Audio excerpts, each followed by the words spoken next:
Pessoal, tudo bem? Então vamos fazer uma revisão definitiva desses conteúdos envolvendo o oficial escrevente, sem uma preocupação de entrarmos em detalhes, etc. É realmente um feedback, né?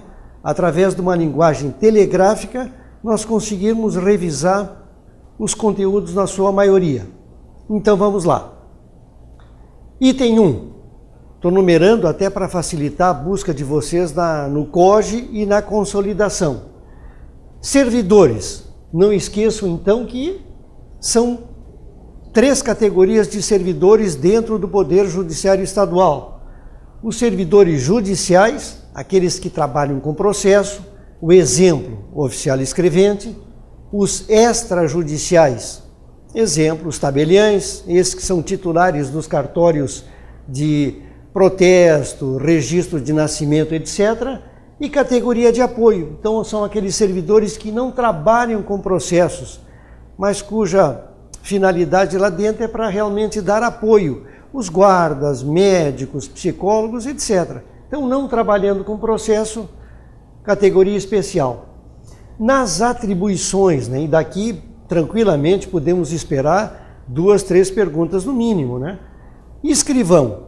É o chefe do cartório, é dele a responsabilidade então de manter toda essa máquina azeitada à disposição do juiz para o procedimento jurisdicional, dar sentenças, etc. Então, além dessa chefia, ele vai coordenar toda essa atividade, diz a consolidação, preparar o expediente do juiz, acompanhá-lo até em diligências, coisa que na prática sabemos não acontecer. Mas no concurso não podemos nos surpreender, né? Que entre as atribuições do escrivão se encontram até essas de acompanhar eventualmente o magistrado em diligências.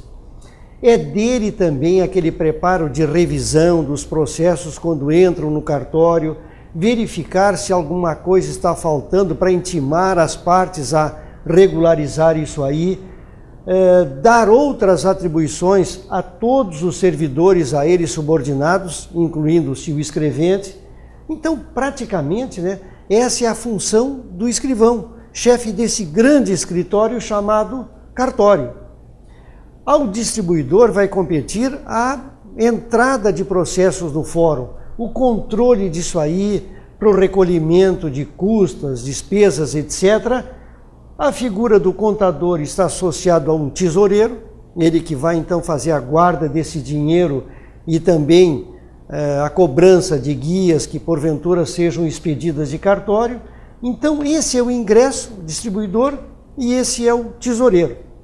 O oficial ajudante, diz a consolidação, além de realizar com os anteriores, esses 3, os atos de ofício não esqueçam, né, são aqueles cuja iniciativa é do servidor, independente de ordem de despacho judicial. Então, esse ajudante, além de poder realizar essas tarefas, é o substituto natural do escrivão. E agora o nosso tema central do concurso, o oficial escrevente. Entre as várias atribuições, uma delas será fazer o trabalho de secretaria do juiz. E nesse momento é ele encarregado de pesquisas doutrinárias, jurisprudência. É o colega que na prática vai fazer todo o trabalho de preparação de uma sentença do próprio juiz. Aquelas mais simples, com o correr do tempo, praticamente ele entrega na mão do juiz pronta, porque é dele então essa pesquisa se estiver exercendo as funções de secretário, de assessor direto do juiz. Aquelas gerais será nas audiências datilografar, ainda tem o termo no COGE, né? Ou digitar sentenças, despachos, decisões. Então qualquer coisa que o juiz determinar passa num primeiro momento por esse oficial escrevente que o está assessorando. É dele também a atuar nas audiências, fazendo esse trabalho de secretaria. Poderá esse oficial escrevente, em plantões, receber uma autorização do diretor do fórum para assinar mandados que não sejam indelegáveis, Então vejam a diferença, né? Um mandado de busca, de prisão, esse é um ato indelegável, somente o juiz poderá assiná-lo. Agora, num plantão, como esse escrevente está praticamente gerenciando aquele local, ele estará autorizado a praticar atos de fé pública. Lembram a expressão serventuário lá dos servidores? São aqueles que possuem fé pública? Pois nesse momento o colega escrevente estará fazendo isso na comarca da capital, é prerrogativa do oficial escrevente.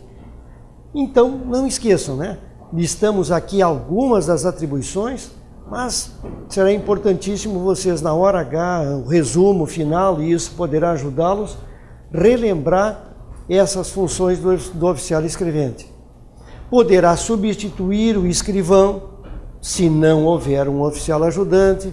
Poderá substituir o ajudante, se ele estiver impedido há mais de 30 dias. Tá? Então, na hierarquia, é o terceiro, mas com muitas possibilidades de chegar a um segundo plano ou até assumir a titularidade de um cartório. O oficial de justiça é aquele colega na rua, cumprindo os mandados.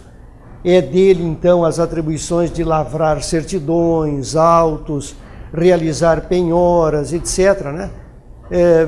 Daqueles atos onde já houve arrematação, etc., ele poderá fazer o pregão dos bens, né, em leilão, em praça. Então, comissário de vigilância. São esses colegas que acompanham o cumprimento de penas.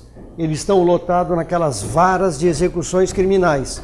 Então imagine, né? O juiz condena alguém, a partir dali o cumprimento da pena será acompanhado por um cartório específico, chamado VEC, Vara de Execuções Criminais. Esses colegas comissários de vigilância exercem essa atividade. Depositário. Qualquer bem penhorado anteriormente para garantir dívidas ficará a cargo dessa figura chamada depositário, titular dos depósitos. Simples, então. Avaliador. Aquele que faz avaliação de bens, né? Para futuros arremates, leilões, etc. Os oficiais de justiça fazem apenas estimativa, de modo geral, dos bens. Depois, uma avaliação mais completa é realizado por essa pessoa, que poderá ser qualquer servidor do fórum, até designado pelo juiz. Mas então, nesse momento, a figura do avaliador. A assistente social é esta pessoa que faz um estudo, faz um diagnóstico de problemas sociais para levar à consideração do juiz, naqueles casos de adoção, principalmente, né? Então, nós temos servidores e depois as atribuições. Linkem, juntem aquelas do escrivão com o oficial escrevente, que têm sido as mais indagadas nos concursos, né? Esse titular, esse aqui com funções específicas, e é o tema do nosso concurso, mas eventualmente podendo exercer a função de escrivão ou de ajudante naquelas condições já mencionadas. Item 3. Impedimentos. Isto é, as situações especiais onde servidores da justiça não podem trabalhar juntos. Aí diz a lei, né? Não poderão trabalhar no mesmo feito, mesmo processo, ou no mesmo ato judicial. Se forem parentes até o 3º grau, consanguíneos ou por afinidade. Nós já tínhamos feito num outro encontro um quadrinho, né, para mostrar como chegamos a esses graus. E lembrem, né, aquelas palavras tipo sobrinho, tio, irmão, cunhado, sogro, esses têm sido os mais indagados em concurso, que são parentes, então, por afinidade. Consanguinidade, né? Laços de sangue e os demais contraídos pelo casamento. Então, há observações aqui também que eventualmente são solicitadas, tipo, esse grau de parentesco pode impedir, então, que irmãos trabalhem na mesma comarca? Não, porque vejam, né? Pode acontecer que esses irmãos sejam lotados em cartórios diferentes. Um está na 1ª vara civil, o outro na 5ª vara civil. Pronto, não estarão trabalhando no mesmo ato judicial e nem no mesmo processo. Então, há situações, dependendo da colocação da frase, né, em que isso aqui não estaria sendo atingido. Então, eles podem funcionar. Existe também o mesmo impedimento para com o escrivão, esse escrivão titular do cartório, ele não poderá ser parente até terceiro grau do promotor de justiça ou do advogado de uma das partes. Nesse caso, ele tem que se dar por impedido, comunicar ao juiz, e o que diz o COGE, né? A sua situação seria regulada pelo Estatuto dos Servidores da Justiça. E, finalmente, não existe esse impedimento entre os servidores e seus auxiliares. Eles estão dizendo o quê? Que, nesse momento, é um cartório privatizado, onde o titular, ele é o único servidor da Justiça. E os demais servidores são contratados dele. Ele vai assinar a carteira. Então, a lei chama de auxiliares. Poderá cair, então, que é uma situação especial. A regra geral, não esqueçam, aquela ali. Número 4, com relação às audiências, né? Lembramos aqui aquele item de posições. Nos 2 últimos concursos, 2004 e 2010, eles repetiram a palavra, colocando para o candidato 5 alternativas e misturando a posição em que eles foram instalados no início da audiência. Então, esse quadrinho, né, se porventura repetissem a pergunta, não causará qualquer dúvida a todos nós, mesmo que tenhamos a junção dessas palavras aleatoriamente. Não esqueçam, então, né? Juiz no centro da mesa, posição de destaque, à sua direita, promotor de justiça, o MP, à esquerda, escrivão, ou quem estiver fazendo as vezes, advogado e autor, à direita, advogado e réu, esquerda, e a testemunha, quando houver, sentado na frente do juiz. Esta é a situação peculiar das audiências. Elas são públicas, salvo segredo de justiça. Imaginem exemplo de uma ação que corre em segredo de justiça. Aquelas que envolvem família, investigação de paternidade, adoção, etc. Ou qualquer uma outra que o juiz assim determinar. Expediente. O expediente normal em que o fórum esteja aberto. O local, mesma coisa, via de regra o fórum. Mas essas 3 situações aqui não esqueçam, né? Sempre esbarrando naquela expressão que diga, salvo se assim o juiz entender o contrário.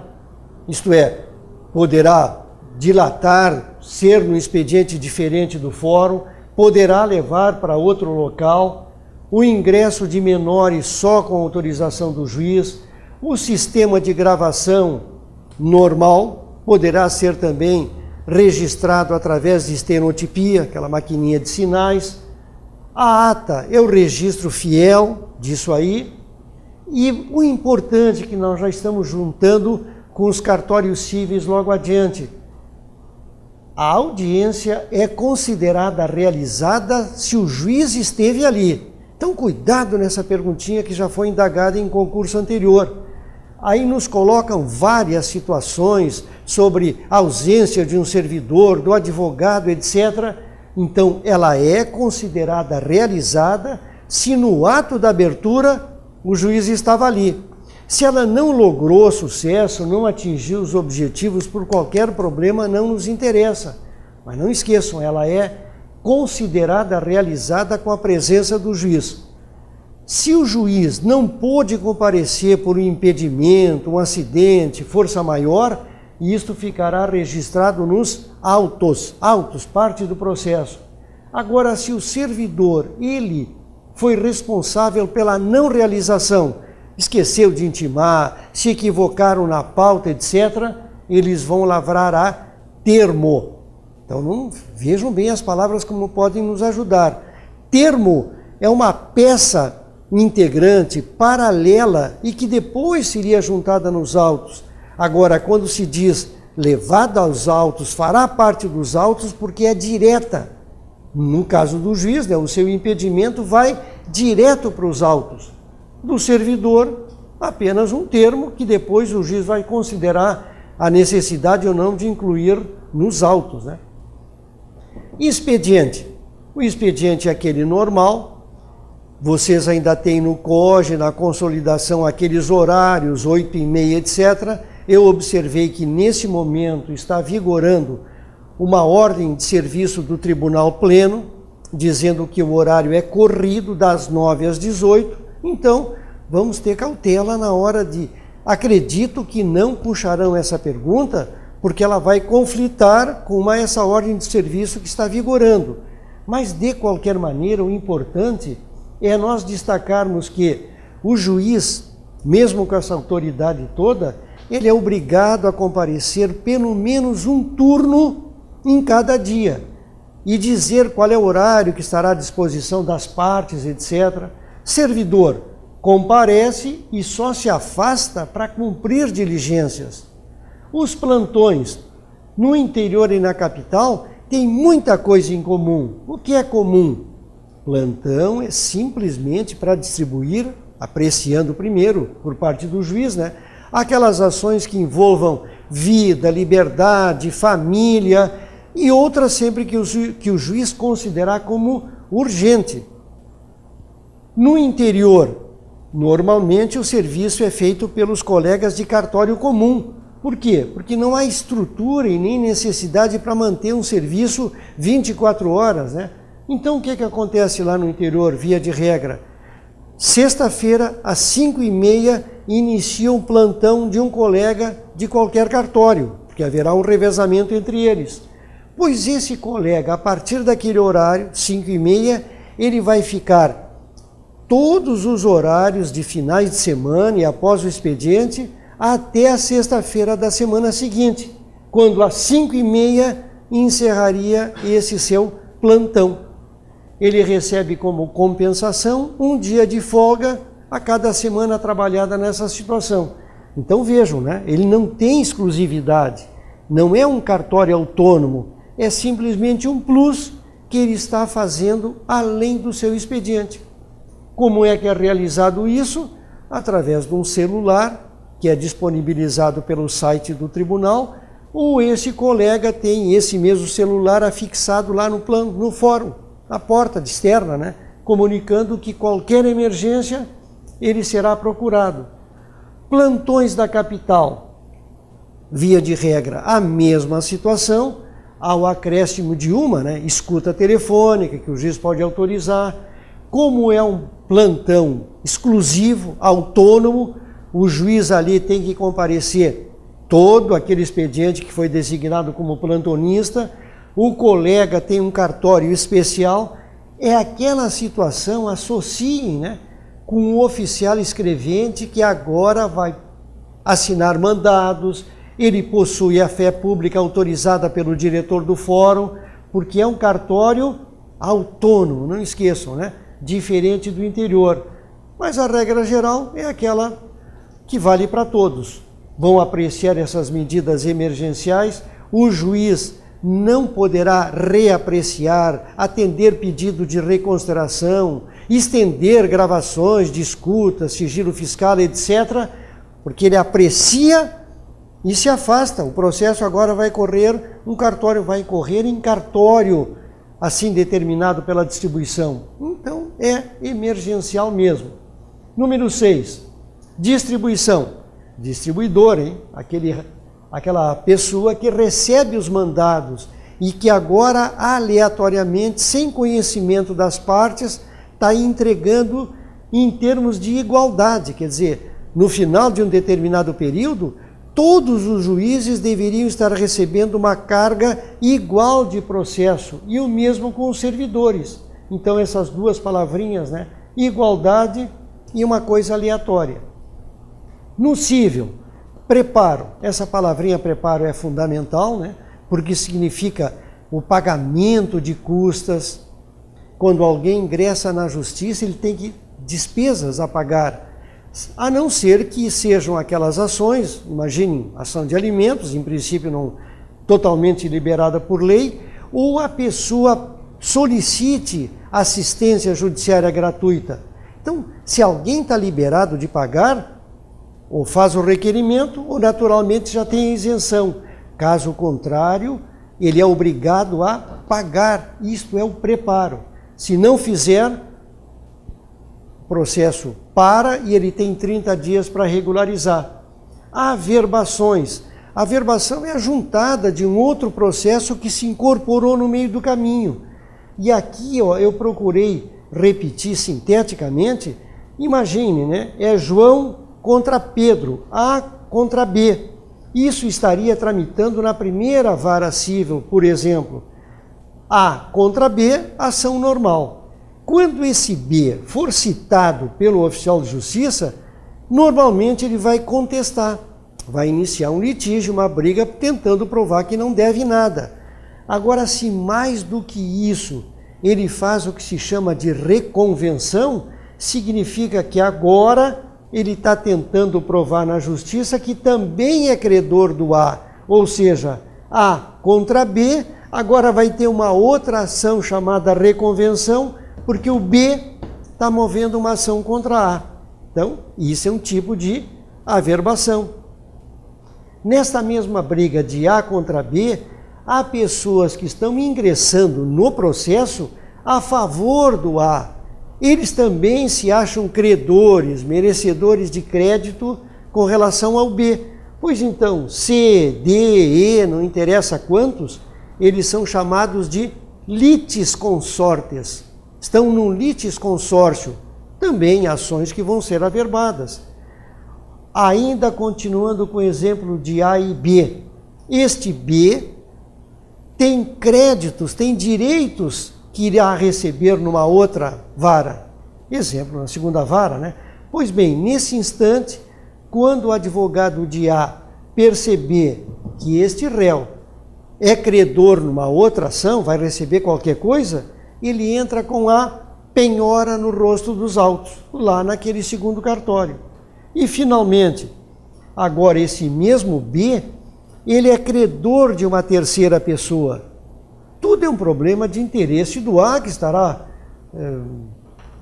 perseguindo, indagando, conferindo todas essas situações. Pois agora, sabendo-se que o C deve para o B, o juiz vai determinar que não haja o pagamento, que C fique liberado desse pagamento até que aquela ação lá tenha uma solução. Então está se resguardando, garantindo esse crédito de terceiros, no caso do B, né? Certo? Voltando à distribuição, no crime, eu coloquei primeira vara se torna preventa, primeira vara igual preventa. Lembram, né? Aquelas expressões da consolidação. Um processo já foi distribuído, a uma determinada vara criminal. A partir dali, essa pessoa que está indiciada nesta situação, se forem distribuídos outros processos também criminais, eles irão sempre, né, por dependência, para essa mesma vara. O arquivamento de qualquer processo, mas principalmente aqui inquéritos policiais, todas as ações penais, só com ordem judicial, só com a manifestação do juiz.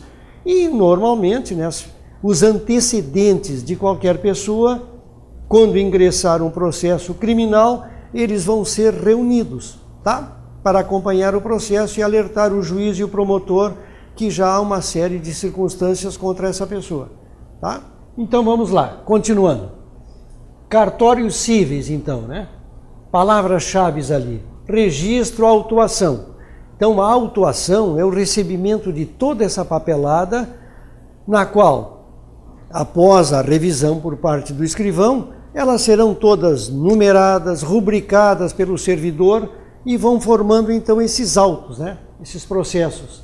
O despacho inicial do juiz é o que vai dar esse pontapé inicial, determinando expedição de ofícios, marcando audiência, mandados que serão extraídos, entregues ao oficial de justiça, etc., né?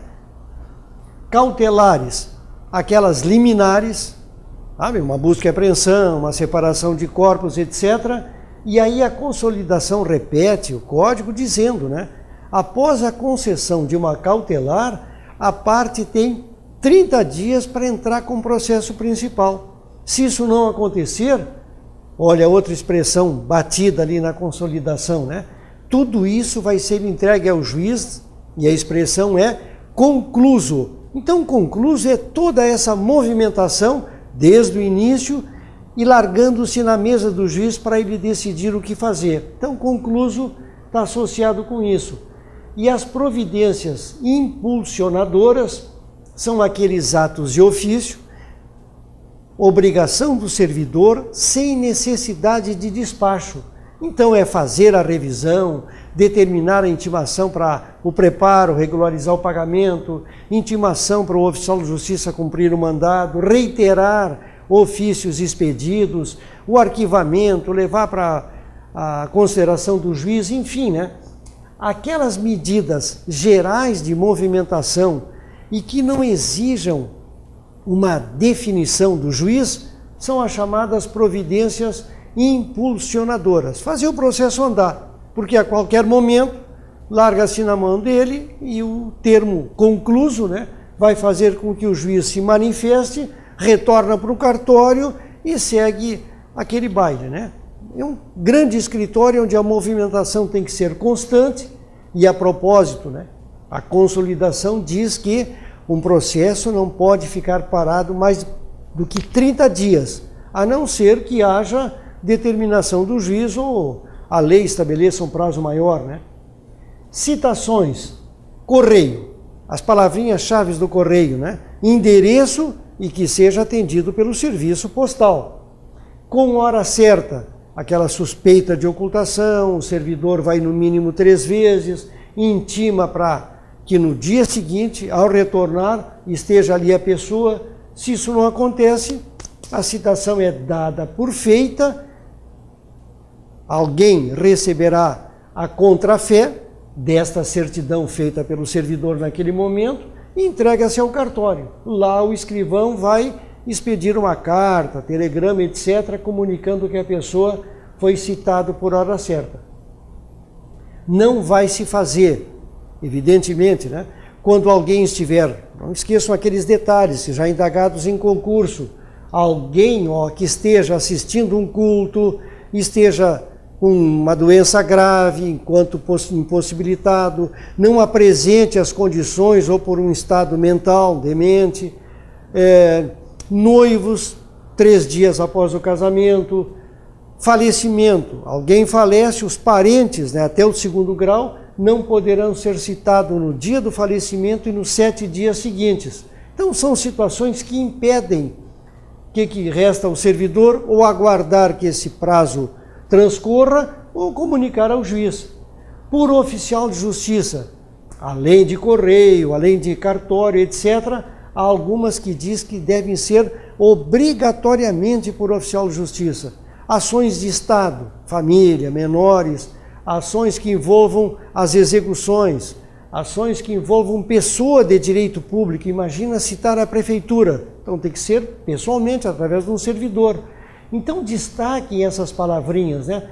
Tudo que pode ser feito pelo correio, o que não será realizado em hipótese alguma, salvo o perecimento de direito, quer dizer, vai prescrever daqui a 2 dias. Então alguém vai ser citado independente daquelas situações e o juiz comunicado disso. E outras em que a presença do servidor é obrigatória. Intimações, correio, oficial de justiça e através do cartório. Eu coloquei escrivão, né? O servidor que estiver ali fazendo as vezes dele. Penhora, foi feita uma citação, 3 dias para a pessoa pagar, não aconteceu, agora o servidor estará penhorando bens para garantir essa execução. É lavrado um auto de penhora e a figura do depositário, né? Quem é que vai ficar responsável por isso? Editais cíveis e crime. No cível, o destaque que se o valor desses bens que vão para leilão não ultrapassarem a 60 salários mínimos, então não há necessidade, a lei libera de editais. 60 salários mínimos, então, é o limite, né? A partir dali, obrigatoriamente, publicação de editais. Se essa pessoa não tem condições, possui assistência judiciária, o Estado, né, garante a publicação uma vez no Diário da Justiça.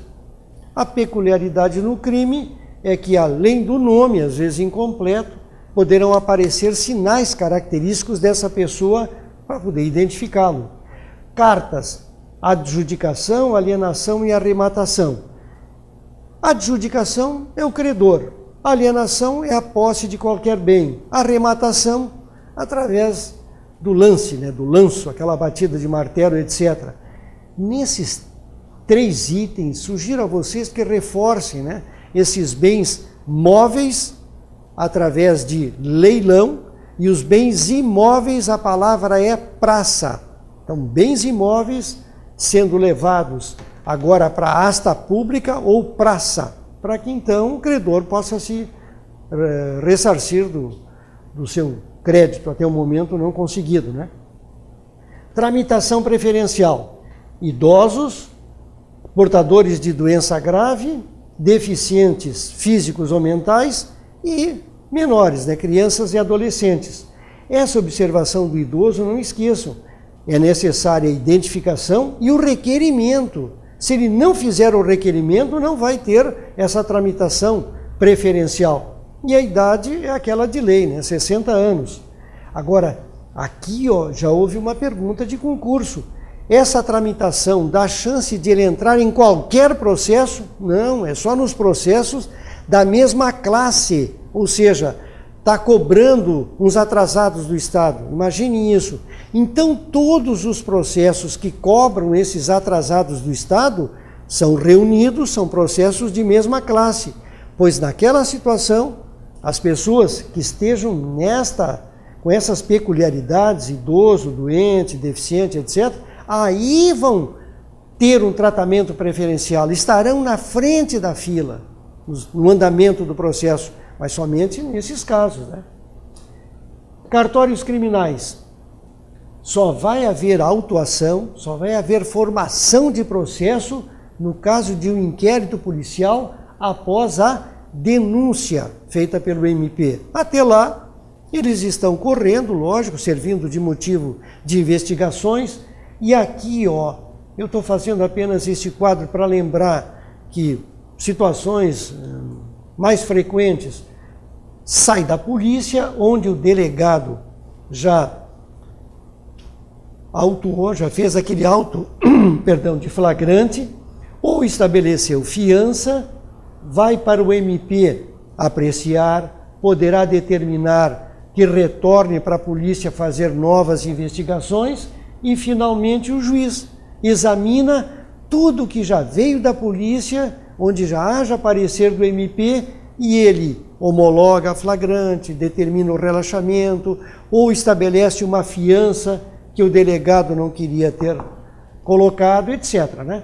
Os processos, então, autuação, mesmo critério do cível, formação. E um detalhe, né? Cada volume desses processos terá um máximo de 200 folhas. Ultrapassou esse número, novo volume. Então, isso é autuação, pois aqui é autuação no crime após a denúncia. Marcação de audiências por parte do juiz. No alvará de soltura, aquela expressão se ao. Então, aqui eu me permito, né, só repetir, se ao pontinhos, né?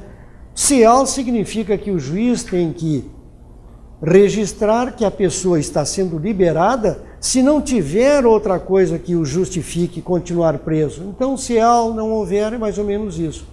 Citações na comarca de jurisdição do magistrado. Então, vejam, né? Diferente lá do cível, onde as comarcas contínuas permitem que o servidor invada entre parentes, saia de Porto Alegre, pode fazer uma citação em Viamão. No cível pode. Agora, no crime, é só dentro da jurisdição do juiz. Saiu dali, serão precatórias, né? Então, as precatórias aqui, repito, há uma situação peculiar de citações, intimações, etc., poderem ser cumpridas sem necessidade de precatória. São atos de conhecimento, é só lá intimar alguém que faça isso, deixe de fazer aquilo, compareça numa audiência. E o funcionário público, quando for notificado, então não é citação, não é nada contra ele será notificado bem como o seu chefe para comparecer nessa audiência. Ações que tramitam no Juizado Especial Cível. Duas palavrinhas para reforçar o resumo, né? Acesso e acordos. Acesso significa que é gratuito, não quer dizer que nunca vai pagar nada, mas a regra geral é que o acesso é gratuito. E o acordo, se houver acordo para o pagamento dessa dívida, que o acordo seja feito diretamente pelo interessado ao seu credor, evitando que o cartório receba para depois repassar. Esse é o sentido, né? No GCRIM, aqueles termos circunstanciados que venham da polícia vão formar processos. Há uma audiência de conciliação, onde o juiz propõe, né, que haja aquele acordo final, o processo é extinto. Não havendo isso, a transação é oferecida a essa parte autora do fato, né? Vejam, a partir dali é que ele vai ser o acusado. Até aquele momento ele é chamado de autor do fato, né? Não aceita a conciliação, é proposta a transação, onde durante 5 anos ele não poderá usar essa transação, e finalmente a suspensão condicional do processo. Lá adiante poderá ser oferecido também isso. Havendo multas arbitradas pelo juiz, como é um GCRIM, um cartório onde a celeridade, a agilidade deve ser a marca, né? As multas pela pequena complexidade podem ser calculadas no próprio cartório, evitando ir para aquele contador, né? Onde os processos iriam todos para esse contador. Aqui, o próprio cartório poderá calcular e comunicar ao interessado, né, que ele deve pagar essa multa. E, em linhas gerais, são esses termos, esperando que os auxilie, e, acima de tudo, né, aquela calma que eu tenho certeza vocês terão, e o nosso desejo de felicidade completa. Uma boa prova a todos vocês. Tchau.